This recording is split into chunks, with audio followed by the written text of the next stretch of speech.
Assalamualaikum warahmatullahi wabarakatuh.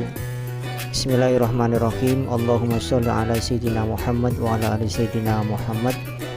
Anak-anak semuanya yang berbahagia, bagaimana kabarnya pada pagi hari ini? Mudah-mudahan anak-anak semuanya dalam keadaan sehat walafiat dalam lindungan Allah Subhanahu wa ta'ala. Anak-anak semuanya yang berbahagia, pada pagi hari ini kita bersama akan membahas atau melanjutkan pelajaran yang ke-9 mengenai mengaji dan berakhlakul karimah. Allah memerintahkan manusia untuk saling menolong, saling bekerja sama untuk tujuan kebaikan, dan saling menasihati agar selalu berada di jalan kebenaran. Sebaliknya, kita tidak boleh saling membicarakan keburukan dan tidak boleh saling menghina atau merendahkan orang lain. Jadi anak-anak semuanya, kita sebagai manusia, sebagai anak harus mempunyai akhlakul kalimah, akhlak yang baik. Di antaranya Rasulullah Shallallahu alaihi wasallam, Nabi kita tercinta, diutus di muka bumi ini oleh Allah Subhanahu wa ta'ala, yaitu liutammima makarimal akhlak, yaitu untuk menyempurnakan akhlak-akhlak manusia. Kita lanjutkan slide berikutnya.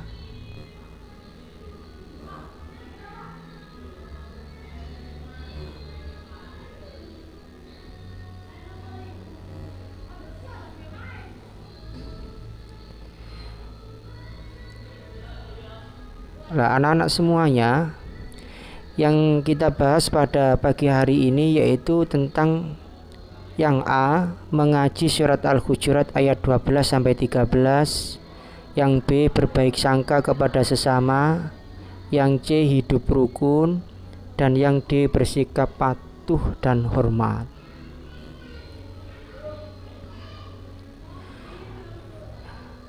Mengaji surat Al-Hujurat ayat 12-13. Anak-anak diperhatikan ya, nanti kemudian ditirukan. A'udzu billahi minasyaitonir rajim. Bismillahirrahmanirrahim.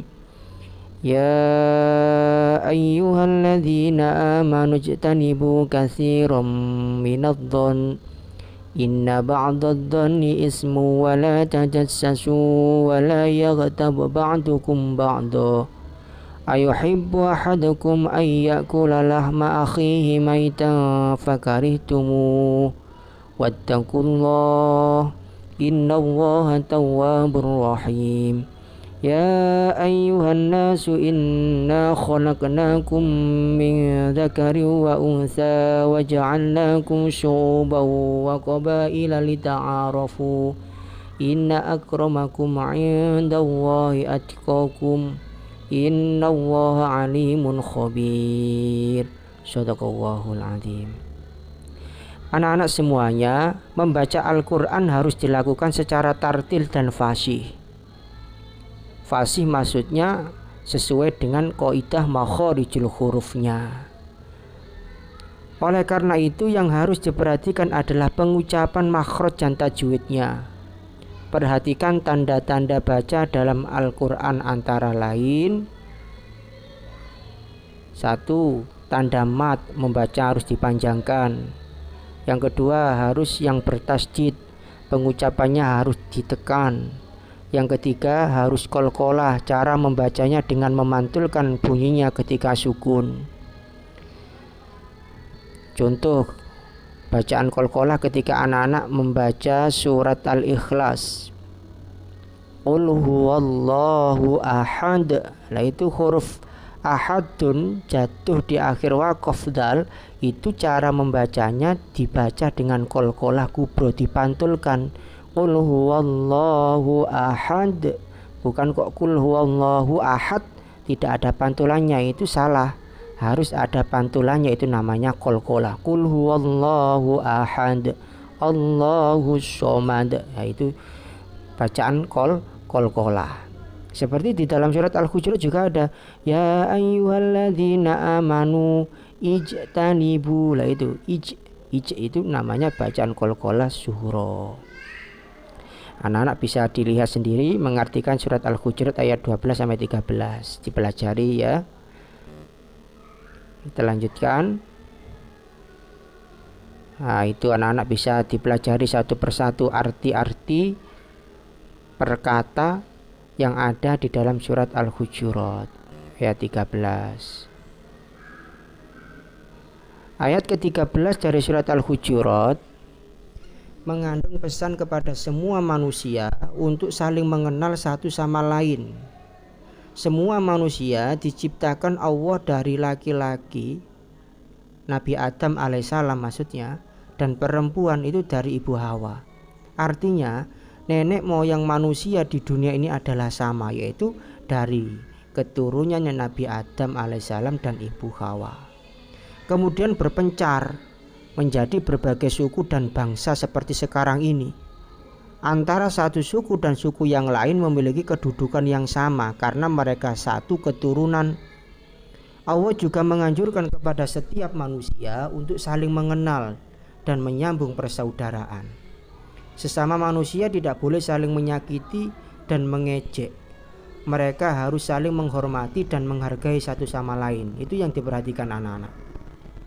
Yang sering terjadi di saat ini ketika anak-anak sekolah, itu biasanya saling mengejek antara satu dengan yang lain.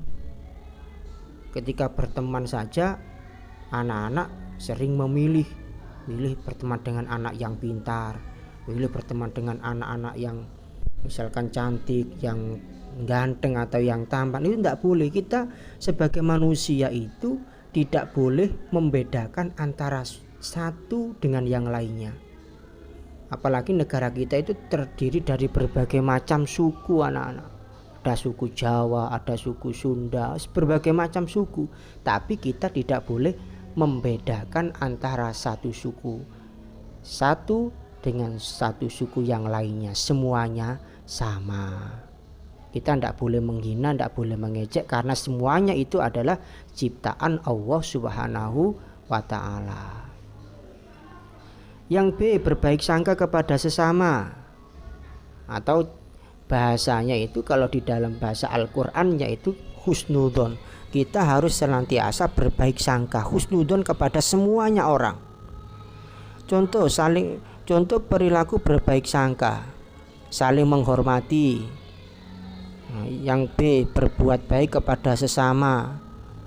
Kita harus saling menghormati, terutama apa? Kepada orang tua kita, anak-anak kepada orang tua harus menghormati, harus taat kepada kedua orang tua. Surganya anak-anak itu berada di bawah telapak kaki ibumu anak-anak. Jangan sampai kamu semuanya menjadi anak berani kepada kedua orang tuamu. Kalau anak-anak berani kepada kedua orang tuamu, tidak menghormati kepada kedua orang tuamu, jangan mengharap kesuksesan. Jangan mengharap kamu semuanya anak-anak menjadi anak yang bahagia di dunia, lebih-lebih bahagia di akhirat kalau kamu tidak mau patuh hormat kepada kedua orang tua. Yang kedua, kamu harus menghormati kepada gurumu. Kalau menurut Pak Guru ya, menurut saya sendiri, kunci kesuksesan seorang anak hidup di alam dunia ini itu ada dua. Yang pertama, patuh kepada kedua orang tua. Yang kedua, harus menghormati kepada gurunya. Sepinter apapun anak-anak, sepandai apapun anak-anak, kalau tidak bisa menghormati kepada gurunya, maka tidak akan bisa mengambil suatu manfaat ilmu tersebut. Yang kedua, berbuat baik kepada sesama. Berbuat baik kepada sesama, berbuat baik sama artinya dengan menabung pahala. Semakin banyak perbuatan baik yang dilakukan, semakin banyak pahala yang didapatkan. Orang yang berbaik sangka akan selalu berbuat baik kepada setiap orang. Yang C, saling menolong dalam kebaikan. Orang itu disuruh untuk saling tolong menolong anak-anak, tapi dengan garis besar saling tolong menolong dalam kebaikan. Tidak boleh saling tolong menolong dalam kemaksiatan, dalam keburukan, tidak boleh. Misalkan anak-anak bilang kepada temannya, nanti saya mau keluar untuk pacaran, nanti kamu awasi ya, nanti kalau ada orang lewat kamu bilang shoot saja gitu. Itu sama saja saling tolong menolong dalam kemaksiatan. Ya, yang boleh bagaimana? Yang boleh itu saling tolong menolong dalam hal kebaikan. Yang D, bersikap ramah dan bersahabat kepada sesama. Kejahatan tidak boleh dibalas dengan kejahatan, anak-anak. Saya ulangi, kejahatan tidak boleh dibalas dengan kejahatan. Kebencian tidak boleh dibalas dengan kebencian.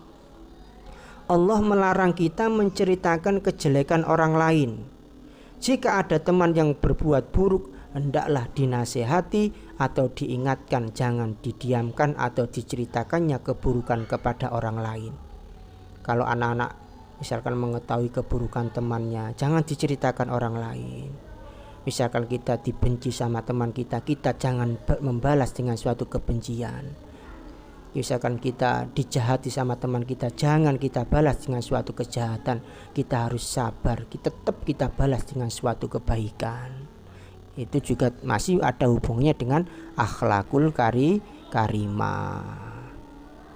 Yang kedua, keuntungan berbaik sangka. Kalau anak-anak senantiasa mempunyai sifat husnudzon, berbaik sangka kepada semuanya manusia, sesama teman, apa keuntungannya? Yang A, menghindarkan manusia dari permusuhan.